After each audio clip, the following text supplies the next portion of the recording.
क्या आप एक ऐसे मंदिर के बारे में जानते हैं जहाँ 20,000 से ज्यादा चूहे रहते हों लेकिन आज तक यहाँ कोई बीमारी नहीं फैली। यहाँ तक कि इन चूहों का झूठा खाना प्रसाद सौभाग्य माना जाता है। हेलो दोस्तों, मैं हूँ आशीष और आज मैं लेकर आया हूँ आपको राजस्थान के बीकानेर से 30 किलोमीटर दूर देशनोक में स्थित करणी माता मंदिर, जिन्हें चूहों वाला मंदिर भी कहा जाता है। हैरानी की बात यह है कि यहाँ हजारों चूहे रहने के बावजूद भी यहाँ कोई बदबू नहीं आती। दोस्तों, welcome back to my YouTube channel. मैं हूँ आशीष और आज मैं आया हूँ बीकानेर घूमने के लिए। तो चलिए चलते हैं। हेलो दोस्तों, ये मिले हैं मुझे मेरे साथ में। इन्होंने मेरी बहुत हेल्प करी। मुझे लोग उल्टे सीधे पैसे मांग रहे थे पर इन्होंने मुझे बहुत सही गाइडेंस दी। इनके जरिए अब मैं अपने लोकेशन पर पहुंच रहा हूँ। पहले आ गए हम दोस्तों प्रसाद लेने के लिए। यहाँ से प्रसाद लेते हैं। हमने प्रसाद ले लिया है। अब उस प्रसाद को लेके जा रहे हैं माता के मंदिर के अंदर। तो चलिए चलते हैं। इन चूहों को काबा कहा जाता है। मंदिर की सबसे खास बात, यहाँ श्रद्धालुओं को प्रसाद बांटने से पहले चूहों को भोग लगाया जाता है। मान्यता है कि अगर आपको सफेद चूहा दिख जाए तो समझ लीजिए आपकी किस्मत खुल गई और माता की विशेष कृपा आप पर हो गई है। पर ये चूहे आए कहाँ से? लोक कथाओं के अनुसार माता करणी के पुत्र की जल्दी ही मृत्यु हो गई थी। माता करणी ने अपने पुत्र के प्राण यमराज से जब वापस मांगे तो पहले तो यमराज ने मना कर दिया, लेकिन फिर उन्हें माता के पुत्र और उनके वंशों के सदस्यों को चूहे के रूप में पुनः जन्म दिया। तभी से माना जाता है कि यहाँ रहने वाले चूहे माता करणी का ही परिवार है। यहाँ चलते समय आपको बहुत संभल कर चलना है, क्योंकि गलती से भी अगर चूहा आपके पैर के नीचे आ गया तो अशुभ माना जाता है और उसके बदले आपको सोने का चूहा चढ़ाना पड़ता है। यहाँ देश विदेश से लोग चमत्कार देखने के लिए आते हैं। अगर आप बीकानेर आए तो देशनोक जरूर आना और माता के दर्शन जरूर करना। करनी माता दर्शन करने के तो दोस्तों, मैंने दर्शन कर लिए हैं करनी माता के और यहाँ पर दर्शन करके मन सच में बहुत ज्यादा प्रसन्न हो गया। अब चलते हैं अपनी नेक्स्ट लोकेशन। और करनी माता के दर्शन करने के बाद मैं पहुंच गया हूँ चाय पट्टी नाश्ता करने के लिए। तो देखते हैं अब यहाँ कैसा नाश्ता मिलता है। हेलो भाई। के बाद मैं आ गया हूँ बीकानेर और यहाँ के फेमस चाय पट्टी नाश्ता करने के लिए। सुना है यहाँ की कचौड़ियाँ बहुत फेमस है। तो चलिए चलते हैं, नाश्ता करते हैं और टेस्ट करते हैं और देख। ये देखिए, यहाँ पर इनका सर्व करने का तरीका भी थोड़ा सा अलग है। कागज के ऊपर रख के देते हैं। इस तरह की भीड़ लगी हुई है यहाँ पे, देख सकते हैं आप लोग। दोस्तों, हमने कर लिया है पेट भर के नाश्ता। अब चलते हैं जूनागढ़ फोर्ट की तरफ। आप मेरे साथ वीडियो में बने रहे, मैं आपको दिखाऊंगा जूनागढ़ फोर्ट। और दोस्तों, ये है जूनागढ़ फोर्ट।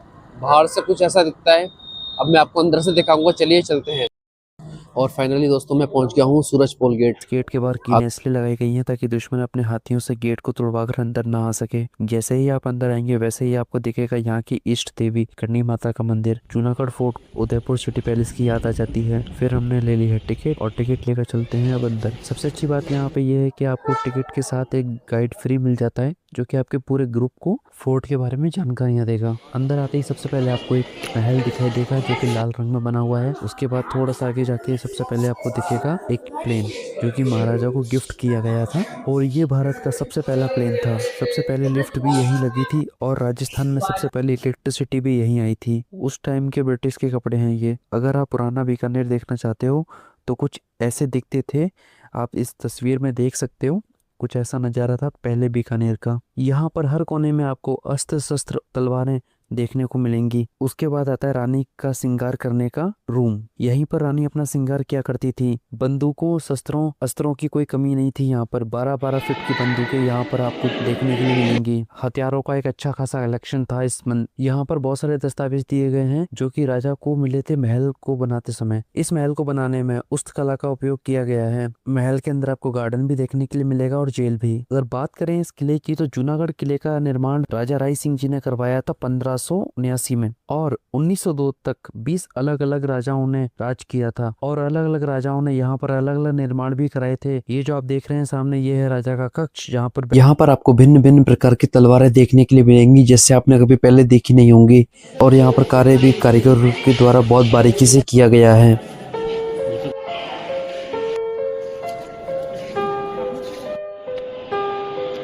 राजा राय सिंह जो अपने साथियों के साथ बैठे हैं। अगर आप इस पूरे फोर्ट को देखना चाहते हैं तो आपको 2 से 3 घंटे इसको देखने में लग जाएंगे कम्प्लीटली। चलिए दोस्तों, अब चलते हैं फोर्ट के म्यूजियम के अंदर। जैसे ही आप अंदर एंटर करेंगे सबसे पहले आपको दिखेंगे पुराने जमाने के हाथ से चलाने वाले पंखे, जो कि उस दौर में राज परिवार को ठंडक देते थे। थोड़ा आगे बढ़ते ही चांदी के चमचमाते हुए बर्तन का एक बड़ा कलेक्शन, जिन्हें देखकर उनकी अमीरी का अंदाजा लगाया जा सकता है। फिर आता है शाही बैठक कक्ष, जहाँ की सजावट और बैठने का नज़ारा वाकई में अद्भुत है। महल के अंदर हर कोना एक अपनी अलग ही कहानी कहता है। म्यूजियम के बीच में एक छोटा सा सुंदर सा पार्क बना हुआ है जो कि आपको थोड़ा ताजगी महसूस कराएगा। और जैसे ही आप अगले हिस्से में जाएंगे, वहाँ 3 बड़ी गुड़ियां आपकी स्वागत करने के लिए खड़ी रहेंगी, जो कि राजस्थान की संस्कृति को दिखाती है। इसके बाद शुरू होता है असली राजपाट। यहाँ रखी हैं शाही साड़ियाँ और राजा महाराजाओं के ढेर सारे पोशाक जो अलग अलग रंगों में बारीक कारीगरियों से भरी हुई हैं। यहाँ एक और बैठक कक्ष है और चांदी के ढेर सारे बर्तन हैं। सबसे खास चीज जो आपको यहाँ पर दिखेगी वो है राजा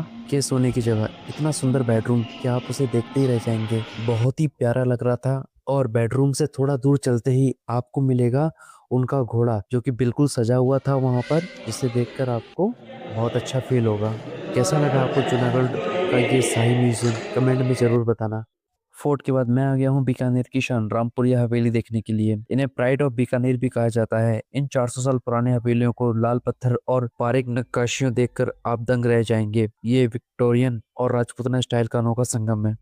लेकिन यहाँ तक पहुँचने में मुझे एक भाई ने मिले जिन्होंने मुझे बहुत हेल्प की। उनकी वजह से मेरी बहुत हेल्प हो गई और मैं थकने से बच गया। भाई आपको दिल से thank you so much. Bikaner की इन गलियों में खूबसूरती के साथ साथ लोगों का दिल भी बहुत बड़ा है। अगर आप रामपुरिया हवेली नहीं आए तो आपकी ट्रिप अधूरी है। रामपुरिया हवेली देखने के बाद मैं आ गया हूँ लालगढ़ पैलेस, जिसे महाराजा गंगा सिंह ने 20वीं सदी में अपने पिता लाल सिंह की याद में बनवाया था। इस महल को बनवाने का मकसद सिर्फ यादगार नहीं बल्कि जूनागढ़ फोर्ट से निकलकर एक ज्यादा आधुनिक और आरामदायक जगह पर से बना था। लाल पत्थरों से बना ये पैलेस राजपूत और यूरोपियन आर्किटेक्चर का एक बेहतरीन नमूना है। एंट्रेंस पर आपकी नजर पड़ेगी महाराजा गंगा सिंह जी के स्तंभ पर और फिर सामने दिखाई देती है वो ऐतिहासिक ट्रेन जो पैलेस के अंदर रखी हुई है।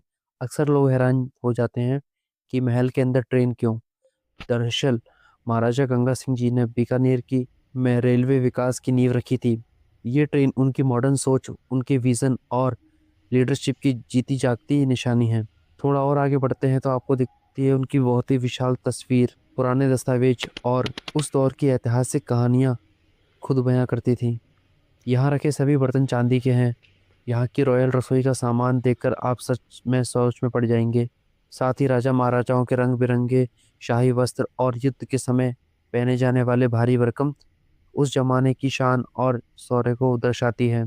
आप यहाँ पुराने दौर की शतरंज भी देख सकते हैं, जो कि सिर्फ एक खेल नहीं बल्कि रणनीति का प्रतीक हुआ करती थी। इस महल में महाराजा की जीत के समय मिले मेडल्स, उनके पर्सनल गूगल्स और पुरानी आईडीज, कोई अनमोल दस्तावेज भी सुरक्षित हैं। हर एक वस्तु अपने आप में एक कहानी छुपाई बैठी है। थोड़ा और आगे बढ़ते हैं तो दिखाई देती है चांदी की कढ़ाई और बर्तन के साथ उस जमाने में पुराने वीडियोग्राफी कैमरे और भी बहुत सारी ऐतिहासिक चीजें। उस दौर में टेक्नोलॉजी किसी स्टार तक पहुंच चुकी थी। ये सब चीज मिलाकर लालगढ़ पैलेस को सिर्फ एक महल नहीं बल्कि एक चलता जीवंत म्यूजियम बना देती है। आपको ये वीडियो कैसी लगी कमेंट में जरूर बताएं। वीडियो अच्छी लगी हो तो वीडियो को लाइक करें। चल